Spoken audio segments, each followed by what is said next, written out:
Mage nababe wakhe ngendzaba ke tinkhomo le bedingakayi ke edibhini ngesizathu ke sekuthi bathi bebangakaphe noma ke make bekakade ke angakaphephi kuleya ndzawo. Uthide ke info lebeyenta kuthi make wakhe angaphephi ukuthi umango bewumsola ngekwebadona ke tinkhomo. Le ndvodzana ke ichubekile ke yachaza ukuthi make wakhe ubeseke sewuphumela ngaphandle solo ke yakhuluma nalo ke lelicingo njengoba ke bekushisa wema ke eceleni kwelilonto. Utheke akukapheli ngisho ke nemizuzu ke lemithathu 3 minutes amile yena ke angekhathi endlini weva ke kubhoma sibhamu kungulapho aphumeke ngematubane endlini. Uthite ke nalomuntu ke umbone naye aphuma ngaleli khulu ligonso abheka ke endasi nelikhaya. Le ndvodzana ithi ke ithethe ke imoto yamcosha kepha ke wangamtholi make sikhonze kuthiwa uphangalele khona lapho. Le ndvodzana ke ivetile ukuthi impilo yabo kuleli khaya bese ingasasiyo ke lephephile ngemuva kwekuba ke kusuke ke lomsindvo wekuthi ke make wabo webadona ke tinkhomo. Bavetile ukuthi ke station commander wasesiteki wabaniketa lona ke lihalo ekutheni make wabo akusuye lo weba ke letinkhomo. Labathi ke yinfo leyendeke ke kungakapheli ngisho emalanga lamabili. Emadvodzana amake sikhonza avetile ukuthi ke labantu bathole ke lihawu lekuvika bachaza ukuthi ke bomakhelwane kade baqala kuba phekehla bathi ke makwabo bebakade bamphethe ngensila. Babe sikhonzele kuyindvodza ke yamake yena uvetile ukuthi lenzaba yaqala ngekuthi ke kubangwe sona ke sitolo kwaba ke yinsila lokho kwate kwaba ke ngunamhla lapho ke yathite umseshi lomkhulu wasesiteki wayisebenta lenzaba yathi yafika ekugcineni. Babe sikhonze usola ke umphakathi ukuthi usifakile esandla kulenkinga njengoba ke bewuvumela ke bantu ukuthi baphume ke bangena imiti yebantu nababasola ngekweba babayiseke emfuleni bayobafaka ke ekhathi emantini labathe ke kwendiwa nakulamanye ke madvona akuleli khaya. Lenzaba imphica badzala njengoba kunengi lokukhulunywako ngemufi labathite ke ekhaya akusikonani liciniso. Babe sikhonze uvetile nekuthi uve buhlungu nekukuthi ke lenzaba ayikabekeki ke kahle etinkhundleni tekuchumana kubo social media. Etindzabeni Yemaswati channel kubika nohlahla thwala ngena noNtobeko Thabetse esinceni.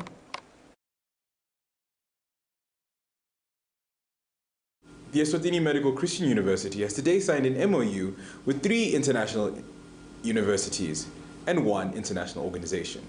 We have a report.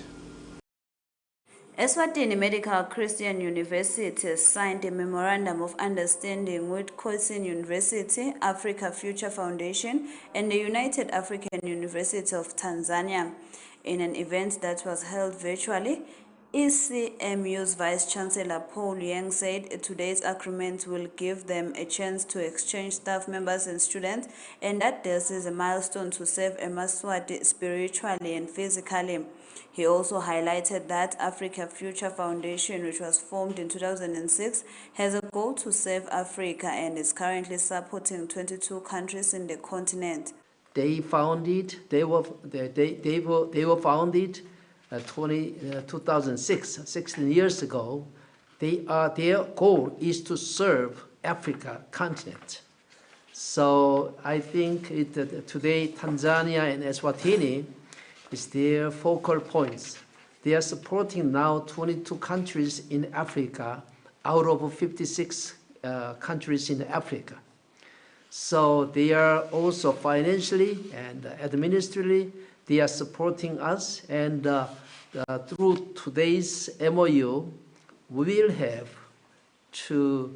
a chance to exchange our students and our faculty members and also our staffs, and also we will work together. I think today's event is very unique. It's not just signing in a paper. We will do something real. So I hope this is the very stepping stone to serve our Yemaswati through this university, and also in cooperation with other institutions like Khoisan University. They have a quite big major medical school. I visited there last summer, and they want to support our university. For Channel Yemaswati News, I am Temalang Dlamini with Gary Carlos Mbabane. A police car was set alight by students today as a petition delivery went sour in Mbabane City. We have a report.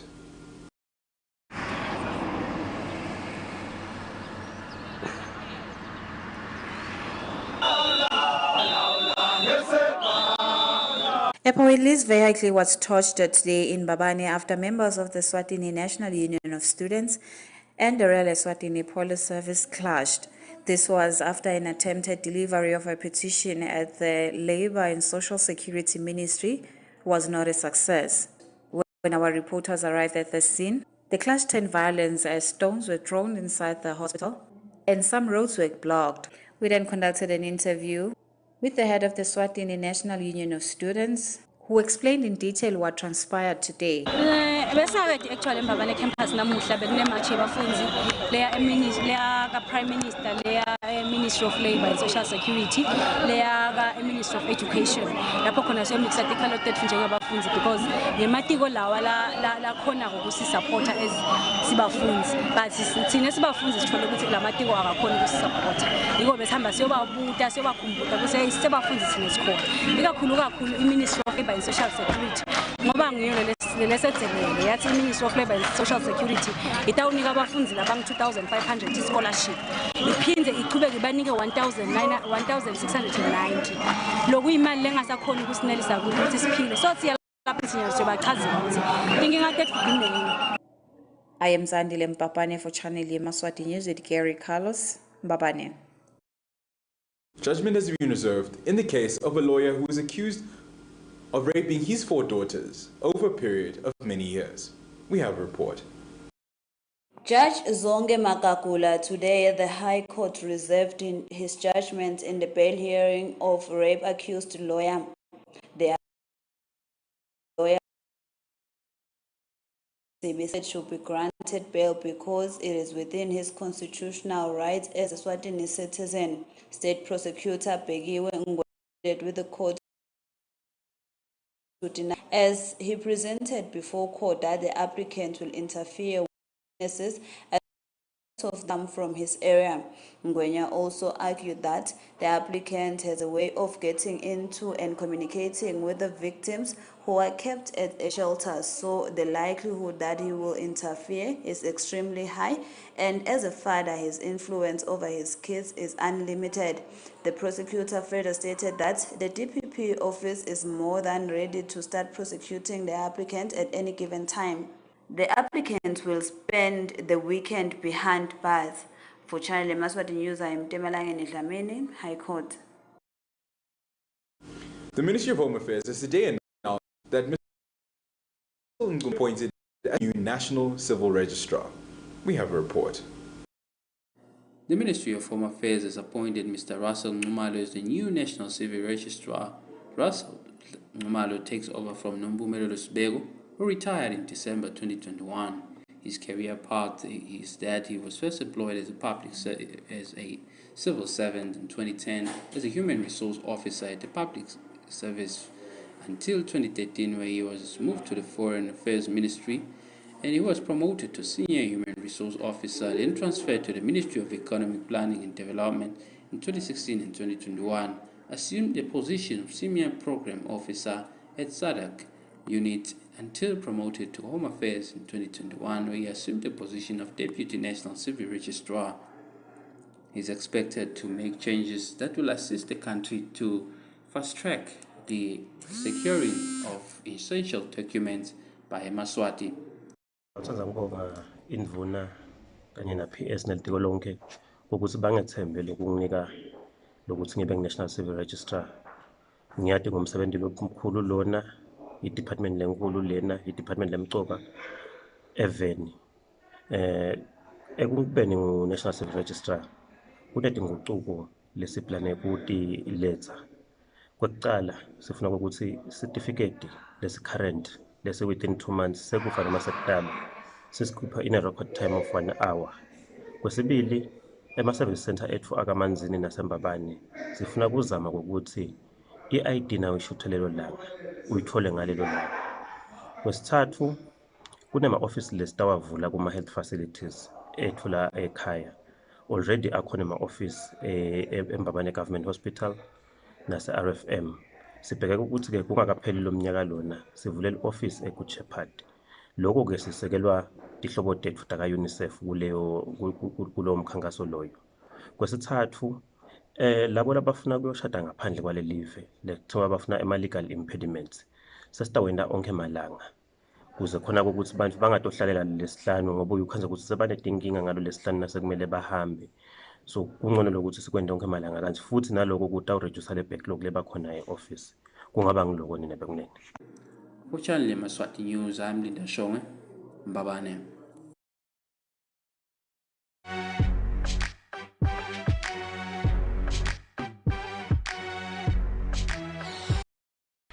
Mngani, ukasibusisa ungithengele smartphone. Mama, asithathe selfie mngani. Nani, thatha ngalo bhompompo wakho. Angisho wena uyadlala. Awumngani ngani lo babelo yani? Mngani, ngiright ngalo bhompompo wami. Ngiyenetiseka ngale nginakho. Lokunye ngidaba nako ngesikhathi lesifanele.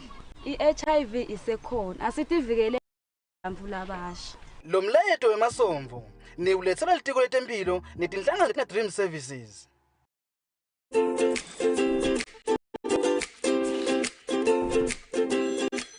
BuyCash Hardware offers a wide range of industry-leading painting material from roller brushes to a variety of durable paints. We have everything you need from high-quality aluminium windows to elephant doors. BuyCash has the best electrical materials such as conduit pipes and house wires. High-quality roofing material like strong timber, heavy tiles, IPR, corrugated iron and nails. Visit BuyCash today and get the strongest building materials such as wheelbarrows, mesh wires and reinforcements. We offer the most popular cements. At BuyCash, we have unbeatable prices for irrigation pipes, maize and water tanks. We offer convenient delivery from all our branches across the Kingdom of Eswatini. For more information, contact us at 24371 710 or send us an email at buycashhardware@gmail.com. BuyCash, buy quality, buy it less. Introducing InstaCash, your newest and convenient mobile wallet in Eswatini. With InstaCash, you can send and receive money using your cell phone, buy electricity, airtime for any mobile network, and make payments for goods and services. T's and C's apply. Register with InstaCash for free today at an InstaCash agent nearest to you, or visit our one-stop service center at the Swazi Plaza in Baban.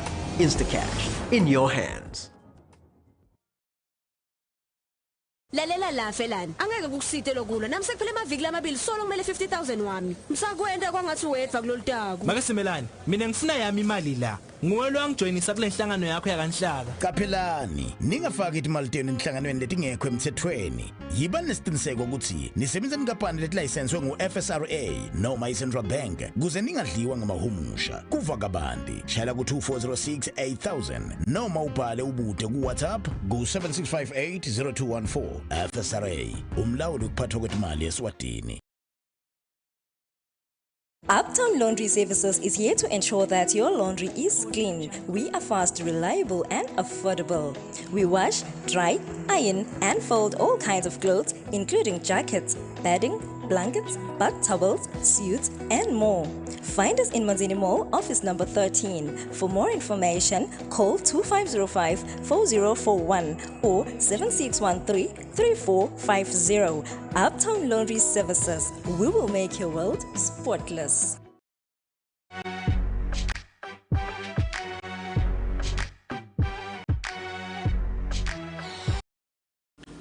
Welcome back from the break, and now back to our news in detail.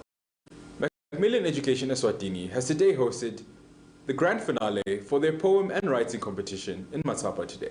We have a report. This event of the Macmillan School's Poetry and Writing Competition 2022 was held at Zibayeni Lodge today, whereby it was participated by different students from different schools around the country. Today it was the grand finale. Sibusiso Smelani, the publishing manager of Macmillan, stated that they are grooming future authors from the high school level.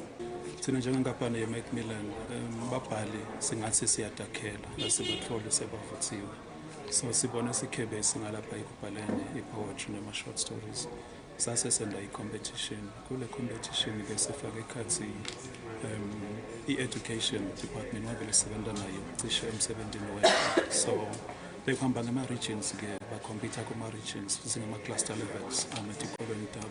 So lapha seyi-grand finale labantu bana sebasuka kuma-regions baro-compete sekutawuphuma lesitawuthi bo-number 1, number 2, number 3 respectively in both categories nalaka-poetry naka-short stories.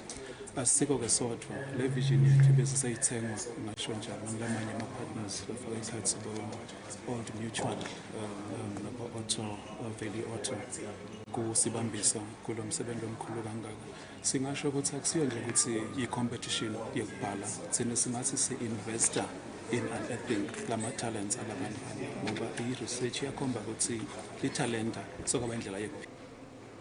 Reporting for Channel Yemaswati, I am Nondobeko Sabetse with Nonhlanhla Thwala at Sibayeni Lodge, Matsapa. It has been stated that Eswatini is one of the leading countries in cancer-related deaths. This was stated by the Eswatini Breast and Cervical Cancer Network at an event at the Mountain Inn in Mbabane. We have a report. Eswatini Breast and Cervical Cancer Network today engaged with the media, where they were discussing on how they could better collaborate to ensure that they distribute reliable information to the public so that they can also be encouraged to come forward for screening, as it has been seen that cancers, different as they are, have been the major causes of deaths in the country, as the country leads, especially in cervical cancer worldwide, stating that it is because people do not come on time for screening. Ingabe yini indlela lesingasetana ngayo ukuthi sibambisane kuze ukuthi lelivangeli esikhuluma ngalo lihambe. Siyajabula nje kakhulu ngokuthi nebelitiko letempilo bakhona namuhla kuze ukuthi nabo banikete lesithombe lesiphelele selive lonke ukuthi sihambe sime kanjani ngetindzaba temdlavuza. So kuyasithokozisa kakhulu kubona imedia tinthatheli tifikile ngelisasa lelingaka kuze ukuthi nabo bato ukhona ukuthi bazuze kuyo yona le information lolwati lesibaniketa lona kuze ukuthi futhi nabo bakhona kwakha tindzaba netinhlelo letitawukhona ukuthi tiye ememangweni.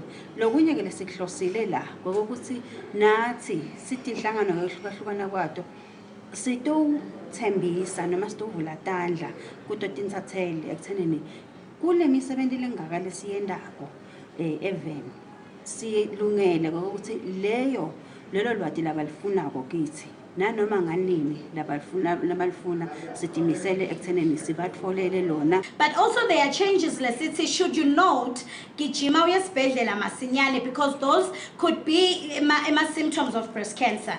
These changes afaka ikhathi abnormal lumps. Nasithi abnormal lump, it would be a lump that you feel on one breast that is not in the other breast.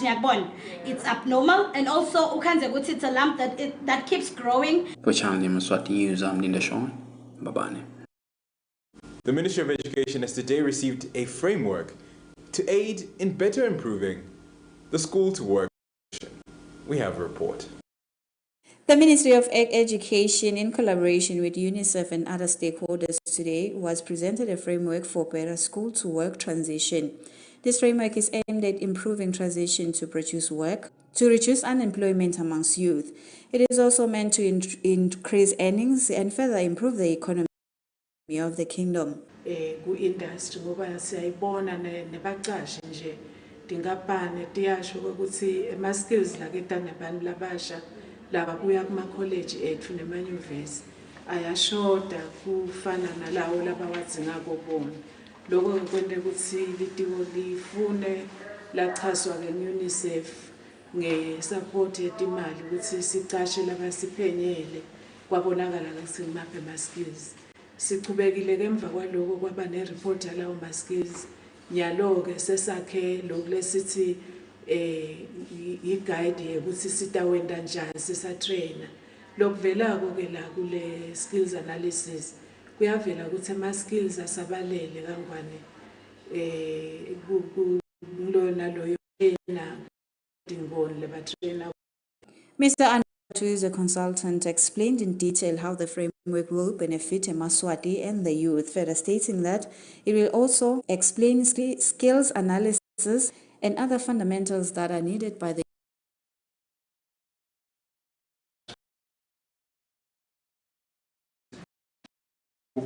service provision,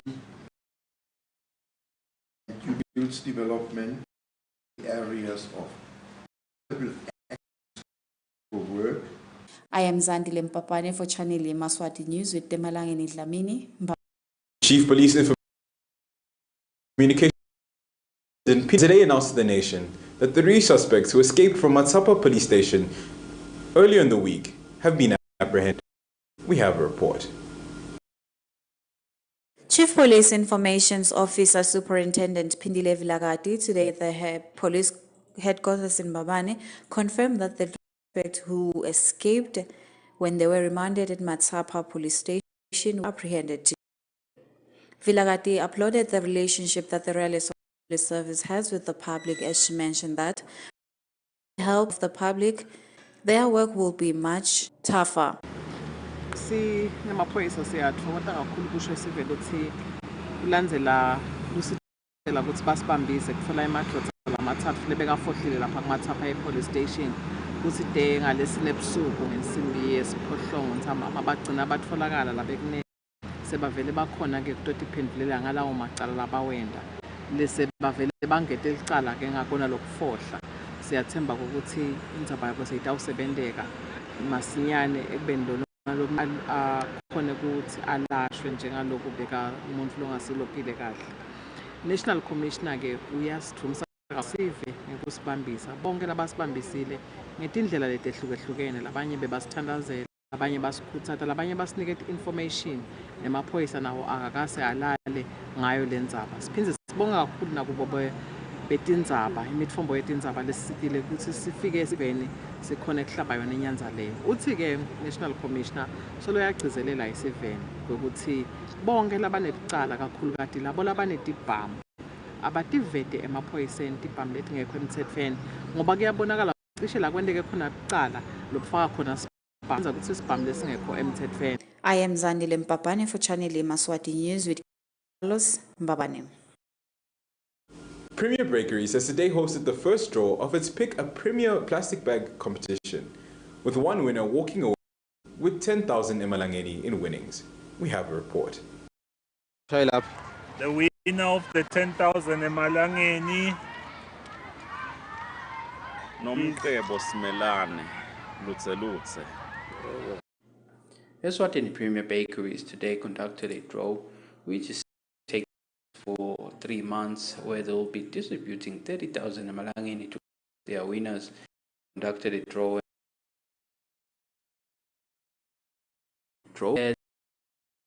Expect Swati to bread has been bought in various various communities, therefore causing for the environment to be unfriendly. Therefore, they started this campaign to ensure that the decrease of environmental abuse is seen. And then sisingabeseke sekuba nema-sports lakhethiwe lapho kubonakala khona ngokuthi kube nema-posters bese-ke sekufika ke lama-truck ethu la lama-promotion or lawo ma-activations bese-ke bangena nge-entry point ngethi bangenise lama-plastic lawo labawabuthi sho ukuthi mawubuthe nje 10 ngetulu uyakhona kungena ufake ama-plastic lamaningi utothola basethubeni lekuwina 30,000 which is namuhla ngoba i-competition le run until November every month istabe siwinisa 10,000 emalangeni njengoba sesibonile ke draw ya namuhla sesinayo iwin ecala kule nyanga lena lokucala le competition. They stated that this campaign will assist the country for a long way. Ukhonile ukudonsa umlo winile ungabe ngathini ikhuthatha labanye abantu sababuse emaphepha tohlala live ehlobile kanjalo futhi bathi beke thubele lokwini ngabakhuthatha nje abantu eMaswati kusaqhubeka abuthe emaphepha live lihlale lihlobile sinkwa nje noma sosithengile ungalilahli liphepha ungayi kolifaka emgconyeni uliphinza ulibuyise utawukhona kuwina ufane nalo. Showing off Channel Yemaswati News with Gary Carlos Babane.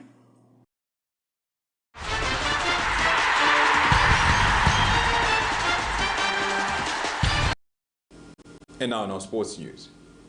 The Mbabane Swados Football Club has today 2 new sponsorship from Eclipse Food, who will not only sponsor the team, but cook for the team for the entire season. We have a report. Mbabane Swallows today unveiled their sponsorship from Eclipse Food, amounting to 100,000 Malangini. They're expected to cook for the team for the whole season. The sponsorship was unveiled by Mr. Sandile Zwane, who looks onto programs at the club. He also unveiled 2 new players which have been signed by Mbabane Swallows. We have signed the partnership only for 1 season, which at the end of the season we sit down and review it. Siyabonga kakhulu ba-Eclipse for such a sponsorship. On behalf of the President, we'd like to send our gratitude to the management and staff of the company, and we promise to protect and market the. We'll unpack most of the details as the time goes on. What is key now here is that as Mbabane Swallows, we'll promote the company as well as support it on some occasions.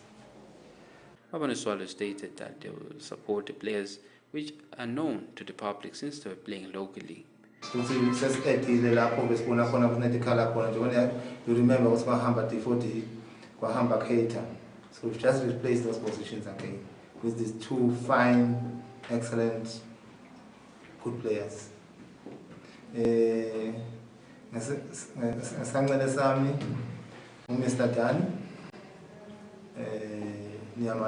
players also promised that they will make sure that they perform well and make sure that the club gets the results that they're expecting. Which are Yemaswati News, I'm Linda Shong with Gary Carlos in Mbabane. And with that, we've come to the end of our news bulletin. But before, here's a recap of our top stories making headlines. A headman has been fatally shot at a home in Sinene. A police car was set alight by students as a position delivery went sour in Mbabane City today. Judgment has been reserved in the case of a lawyer who is accused of raping his 4 daughters. Well, with that, we've come to the end of our news bulletin. We do hope you enjoy the rest of your viewing. Good night.